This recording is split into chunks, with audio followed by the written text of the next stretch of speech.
I've played tons of games, sometimes they were great, sometimes they weren't great, but that's all part of exploring the history of video gaming. It was a mishmash of the good and the bad, but one thing I've learned is that there are occasions when games that shouldn't have gotten sequels did, and on the other hand, there were some wonderful games that never had a sequel. That's the topic of today's episode, suggested by our wonderful community member Dilbert Fish. Thanks for the suggestion, and I hope I do your request justice. Let's begin.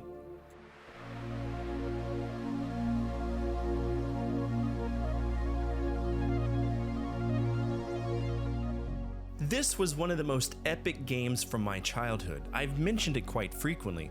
It's one of the best Star Wars games out there, and while the modern Battlefronts as imagined by EA were cool in their own way, there was just something so magical about this era of Star Wars games, because from the PS2 era onwards, to me at least, they kicked ass.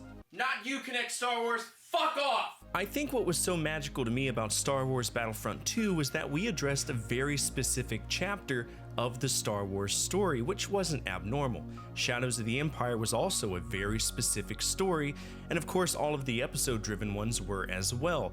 But to see the entire history of Vader's Fist as they began as clone troopers and transition to stormtroopers, that was epic. We were supposed to have a Battlefront 3 and even a Battlefront 4, both of which were going to be designed by Free Radical Design. They could have been developed by the people who knew what to do, but EA killed them. RIP, pandemic. But yeah, between EA and LucasArts at the time, they decided that Free Radical couldn't deliver what they wanted, and they just canceled it. There were other Battlefront games, but I haven't played them, and I just checked out the reboot, and again, while it's not the best to me, it's definitely not bad, but I would have loved to see a proper Battlefront 3.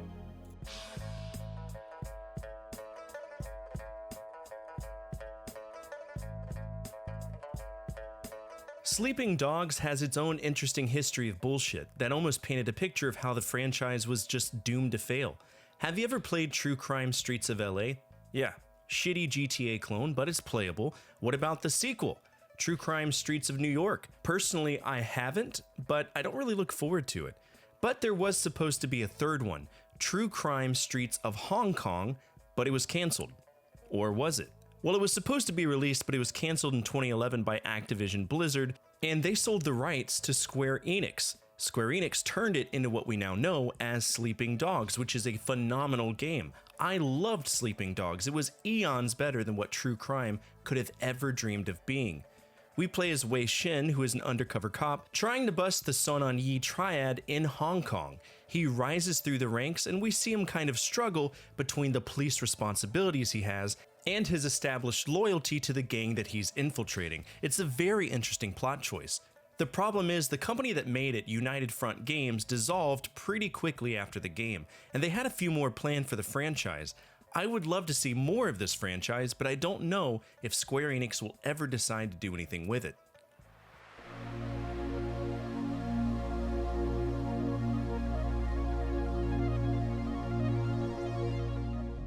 I was a huge fan of BioWare because in their games, at least the ones I played, you had what was known as agency. Agency in the sociological world is defined by the ability of a person to make choices, and with BioWare games like Knights of the Old Republic, Mass Effect, Dragon Age, and countless others, you could put yourself in the shoes of the character that you were controlling.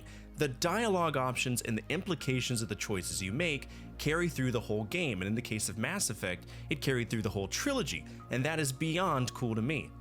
Now, KOTOR was a game I checked out as a kid and I loved it. KOTOR 2 was developed by Obsidian. I played about 20% of it as a kid, then managed to get myself into some bullshit save loop where I was getting mowed down by enemies as soon as the load started, so I never really went back. I adored the fact that we could play an RPG, right, in the third person, that could be paused during real-time combat.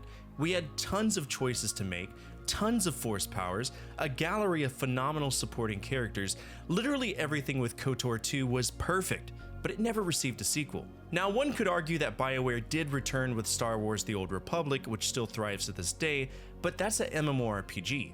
I would have killed KOTOR 3. It's not like there was a lack of subject matter at the time that could have been used, especially in the context of The Old Republic, and from what I know, there was supposed to be a KOTOR 3, but it was cancelled, and the likely reason is due to LucasArts' slow descent into a capitalistic nightmare, and that sucks because KOTOR 2 had a huge cliffhanger ending that I won't spoil. I will say I want to see the remake of KOTOR 1 succeed, but it's been in development hell for a little while.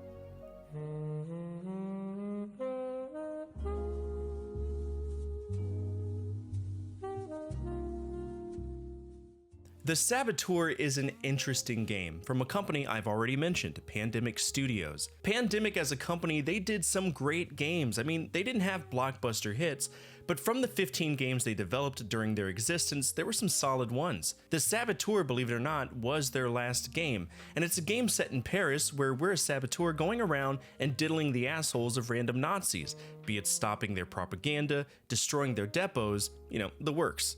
One thing I enjoyed about it is that a majority of the game is in black and white, until you inspire individual districts to fight back against the Nazi threat. It's a very strong artistic choice, and I feel it was executed well. But as a swan song for a studio that wasn't allowed to exist by the tyrannical dipshits that are Electronic Arts, there never would have been a sequel.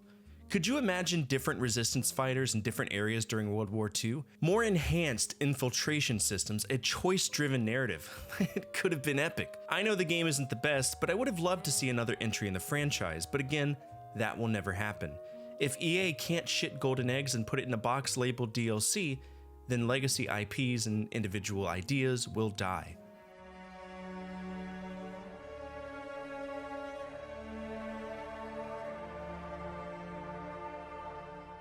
So many people dislike Mass Effect Andromeda, and I feel that it's for the wrong reasons. I remember a lot of people being like, Mass Effect Andromeda is woke. Fuck that. Keep your identity out of my video games, goddammit. Me, I think it's because the crew we have, they just didn't jive together. The game felt rushed and unpolished, in some cases unfinished. The bugs were way too prevalent, and it suffered from what is known as open world fatigue, which, involves running around in open world scanning things, which is what we do in No Man's Sky, and that's one of the big reasons why that game failed at launch. But to me, it all culminates to one particular issue, and that is legacy pressure. What's that? Well, when you have a game series that kicks ass for as long as the original Mass Effect franchise did, consumers have expectations, because as humans, we demand a product, and we don't care what goes into it. We don't care how many 16-hour shifts mothers and fathers are spending away from their family. We don't care about the fact that people likely didn't eat lunch, dinner, or breakfast. We want our video games, and they better be like the original ones, or else I'm gonna go to Twitter and I'm going to complain. Mass Effect was treasured, it was cherished. For a contemporary science fiction trilogy, it was the tip of the spear, and I feel that the developers were pressured to deliver something perfect, or else they would feel the wrath of the collective, and they did. It doesn't help that BioWare Montreal was merged into EA Motive and then forced to stop making Mass Effect games. Thanks, EA, yet again.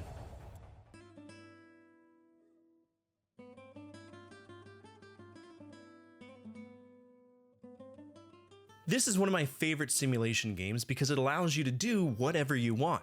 From the NES version to the Genesis version to the far more superior reboot that came out in 2004, every single entry in this franchise has been dope as hell. In the game, we choose a host nation, and from that point on, we can do whatever we want. Want to hunt pirates? You can. Want to find your missing family? You can. Want to marry some governor's daughter after dancing with her and then proceeding to leave her to find another country to impress? You can. Hell, you can even end the game by floating into port and retiring. It's all score-based, and no matter how it's spun, it's a fun game. We never received a sequel or a revision to it, and even though Sid Meier has mentioned the game often in interviews and 2K still owns the rights to the game, I feel that in a modern gaming era, we can have a pirate game that kicks ass. Black Flag was pretty damn close to me in terms of what a modern Pirates game could be. Now, we're not in any short supply of them. We have King of Seas, Sea of Thieves, Tropico 2, Pirate Cove, Port Royale as a franchise, but I believe that with the right team and the right resources, we could have a badass Pirates continuation on modern consoles, and I believe it would 100% blow every competitor out of the water.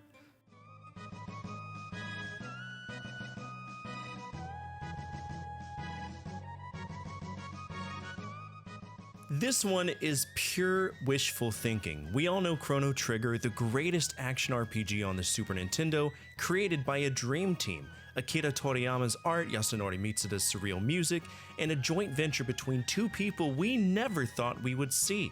Square and Enix figureheads, Hironobu Sakaguchi and Yuji Horii, shaking hands with the sole intention of giving us a literal piece of gold in a little gray box. We all wanted a sequel, but that never came.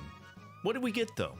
We got a graphic novel known as Radical Dreamers, but that was only in Japan and only if you paid for a TV service that tied to the Satellaview.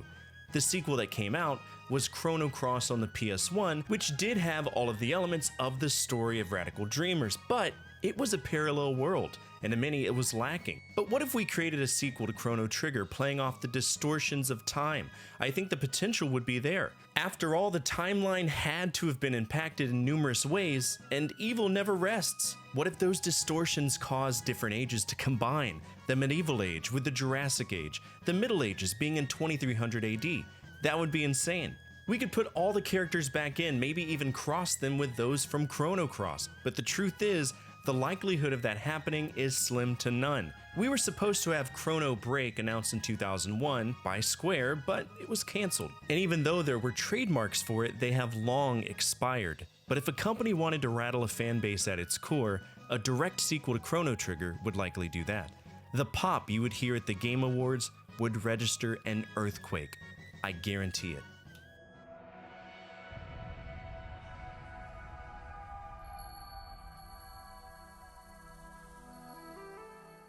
There aren't many rail shooters that piqued my interest. I feel that if you've played one, you've played them all, and that's just how it goes.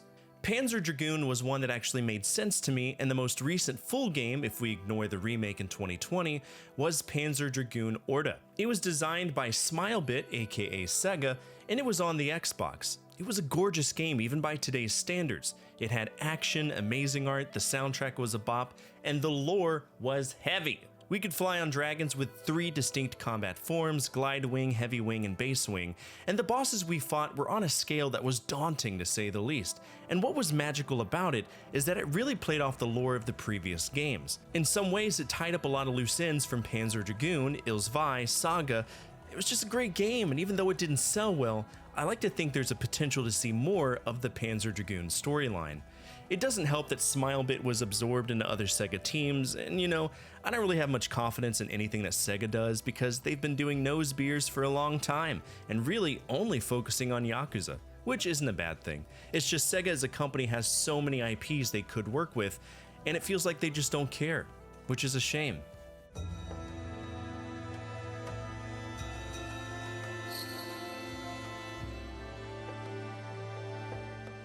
Okami was an interesting game. It had interesting mechanics and was deeply rooted in Japanese culture. We played as Amaterasu, a white wolf and the reincarnation of the legendary Shiranui, inspiring the lazy fuck descendant of Nagi the swordsman named Susanoo. We have to convince him to go up and take out the 8-headed demon Orochi in his cave as described by prophecy. It's a really interesting game, but it did overstay its welcome, about 5 hours longer than it needed to.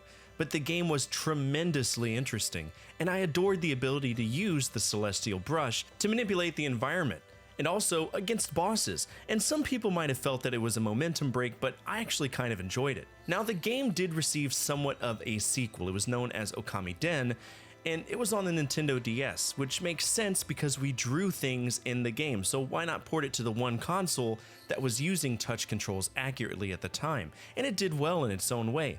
But I feel the magnitude of the game deserved to be on the home console. Now I know I'm putting this on the list, and at the Game Awards in 2024 there was an Okami sequel announced, but until I see that the game is fully released and not put into some weird development hell, I will continue to hope.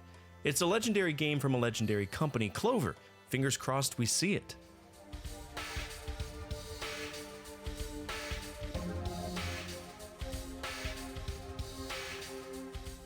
Well, this is shocking, given that I just put this game on a list of my worst JRPGs, and yes, I did get some flack over that, usually to the tune of, "You have no fucking clue what you're talking about. I'm gonna unsubscribe and leave a negative review on Yelp.